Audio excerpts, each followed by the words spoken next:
৭৫ বর্ষের অমৃত মহোৎসব পালন করছি আমরা। আবার আমাদের সংবিধানে এখনও লিপিবদ্ধ হয়নি যে কাজের অধিকারকে সংবিধানে মৌলিক অধিকার হিসাবে লিপিবদ্ধ করার যে কথা আমরা শুরু থেকে বলে আসছি, সেটা আজকেও বাস্তবায়িত হয়নি। এই লক্ষ্যে আমাদের যুব সংগঠন আমরা দীর্ঘ একটা পথ পাড়ি দিচ্ছি। আমাদের লড়াই আজকে এখানে থেমে নাই। আমাদের লড়াই এ রাজ্যে 2018 এ রাজ্যে একটা ফ্যাসিস্ট সুলভ সরকার প্রতিষ্ঠিত হয়েছে। 18 পর মানুষকে বোকা বানানো হয়েছে। বেকার যুবকদের প্রত্যেক ঘরে ঘরে কর্মসংস্থান দেওয়ার প্রতিশ্রুতি ছিল।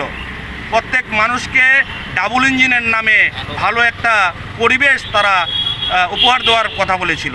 মানুষকে মিথ্যা বলে এই রাজ্যে সরকারে তারা এসেছিল। মানুষ ধীরে ধীরে বুঝতে পারছে।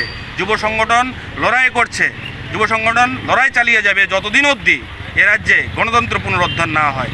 আমরা অঙ্গীকারবদ্ধ আজকে আমাদের এই প্রতিষ্ঠা দিবসে আমরা সকলে মিলে শপথ গ্রহণ করি, এ রাজ্যে গণতন্ত্র এই ভারতবর্ষের মানুষকে যতক্ষণ অবধি মুক্তির বাতাস না দেওয়া হয় ততদিন পর্যন্ত আমাদের সংগ্রাম লড়াই আমরা চালিয়ে যাব। আশা করি আমাদের যুব সমাজ, আমাদের অভিভাবক যারাই আছেন আগামী দিনের লড়াইয়ে আমাদের সঙ্গে সমবেত হবেন। আমরা এই আশা ব্যক্ত করে আমাদের এই যে সংক্ষিপ্ত আলোচনা এখানে শেষ করলাম। ইনকলাব।